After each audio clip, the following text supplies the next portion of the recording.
My name is Billy Salazar. I'm 53 years old, and I have type 2 diabetes. Growing up was fun.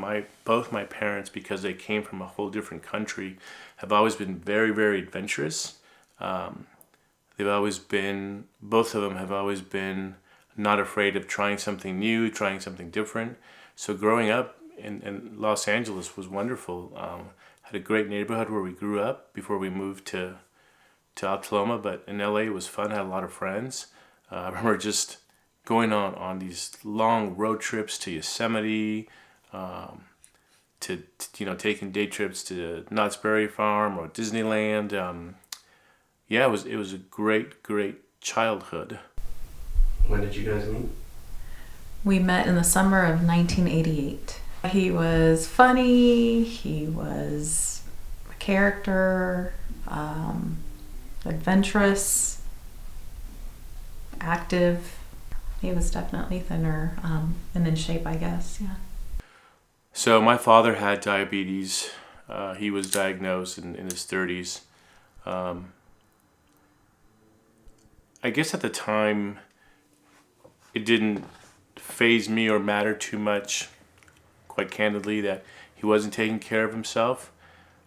Because I didn't know about it. I was young. I was in my early teens, so I didn't understand it, didn't really know what the disease was other than we were told he had diabetes. I was 25 years old when I found out I had diabetes. I woke up in just of a panic of a thirst, and that's what started the downfall, if you will, of finding out that I had diabetes. Well, I mean, I was pretty young back then. I didn't know a whole lot about diabetes, and so I didn't really think too much of it. I just knew that his dad was diabetic, and his dad seemed fine to me, so I didn't think anything much of it. We went to one of our friend's house who lived in an apartment complex and hanging out, and I drank one soda, and I didn't feel like it was quenching my thirst. So I just kept drinking them like all night long and then going to the bathroom constantly. Just this thirst, this non-quenchable thirst. So on the way home, still had it. It still was so bad. And I became desperate in having something to drink. Yeah. I pulled over at night because the sprinklers were going off, irrigation system was going off, watering the city grass. So desperate, I pulled over and went to the sprinkler and stuck my face over it and just drank water because it was so bad. My father, when he found out he had diabetes, did not do anything to take care of himself. He didn't take his pills, didn't take insulin, and the bad thing, one of the worst things a diabetic can do is drink alcohol. And he wasn't an alcoholic, but he drank a lot, which made it worse. So that all caught up to him over the years.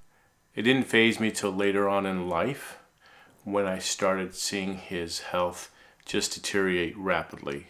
And then I understood all those years of not taking care of himself, the impact that it had later on in his life. What similarities do you see between Dad and Papa that worry you? So what I'm concerned about is that he will follow the same path that your grandfather was in through the years, and we saw him go from doing his insulin shots, having to call the ambulance middle of the night just to come basically give him some resuscitation as far as his blood sugar was concerned, trips to the hospital, blindness eventually, which he obviously is not blind, but he has had some issues with his vision, with what's called diabetic retinopathy, and that is where the blood vessels, like in the eye, don't have the circulation, the blood flow that they need to function properly, and so that can lead to blindness eventually. He did lose his vision in one eye, and then the other one was deteriorating at the same time, which was very scary. He couldn't drive, he couldn't really function around the house, so that was very worrisome. But thankfully he's been able to recover from that, and he's had surgeries to where that is not a concern, but it's still something we have to be mindful of. How did it make you feel seeing your dad deteriorate like that? You would have thought that it would have woken me up a little bit more and made me feel a little bit more worried. Um, it didn't have that impact. I think more was the thought process of how my mom was going to handle it and how she was going to get through it. Because she was going to be the caregiver, really, of my dad at the time when he started to lose his eyesight. She was there for him. So that was a much harder impact seeing my mom go through that than, believe it or not, my dad.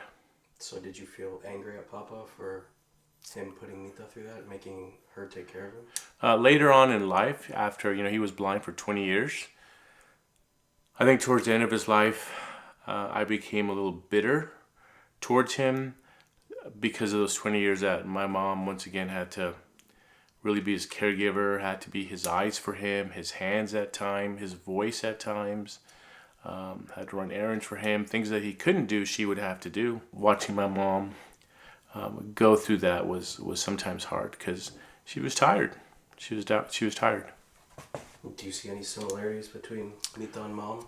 I do. It's because I put her in that situation. If I'm not taking care of myself, if I get sick, I put my wife in that situation more often, or at least I did in the past, more often than I would have liked to. So I started what's called PD, or home dialysis, June of 2020, here at home.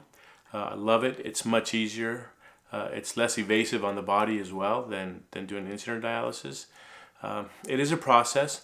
I have to set up myself every single night. So there's times where the family gets a little frustrated because we could be watching a movie, watching a football game, baseball game, and I say, hey guys, we had to pause it just for a second. I got to go set up my stuff, because as I set up my stuff, it takes a while for the solution that's going to go through my body to warm up at the temperature that the machine is set, so my body accepts that fluid. So I set up. It takes me anywhere from maybe 20 to 25 minutes a night to set up all my things. There's a lot of garbage every night because there's a lot of bags that are involved, hoses. So it's a little bit of a process. The machine is not too bad. It's a small machine. It's pretty compact.